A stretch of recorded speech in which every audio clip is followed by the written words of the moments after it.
आणि यानंतर आता बघूया टॉप 9 मोठ्या बातम्या। मी जैन मुनींच्या वक्तव्याशी सहमत नाही। कबूतरखान्यांवरील जैन मुनींच्या वक्तव्यानंतर मंगलप्रभात लोढा यांची प्रतिक्रिया।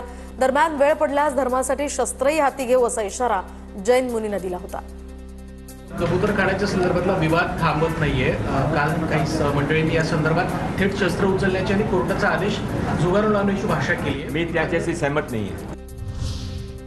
कबूतरखान्यांसंदर्भात हायकोर्टाच्या आदेशात हस्तक्षेप करण्यास सुप्रीम कोर्टाचा नकार, तर कबूतरखाने बंद करण्याचे हायकोर्टाचे आदेश। दादरमधील कबूतरखान्यावर बीएमसीकडून पुन्हा ताडपत्री। कबूतरखान्यांसंदर्भात हस्तक्षेप करण्यास सुप्रीम कोर्टानं नकार दिल्यानंतर मुंबई महानगरपालिका आक्रमक भूमिकेत। ताडपत्री काढण्याचा प्रयत्न झाला तर पालिका थेट पोलीस स्थानकात तक्रार देऊन गुन्हे दाखल करणार।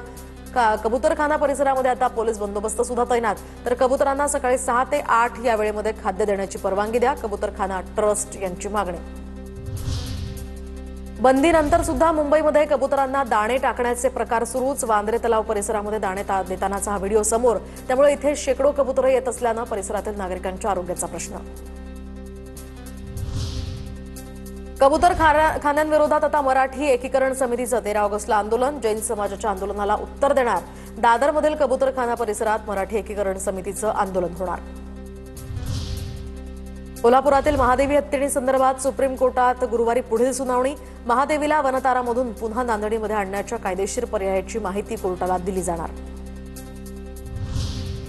खेडमध्ये पिकअपच्या अपघातात 9 महिला भाविकांचा मृत्यू। अपघातातील मृतांच्या नातेवाईकांना 4 लाखांची मदत देणार, तर उपमुख्यमंत्री अजित पवारांची माहिती।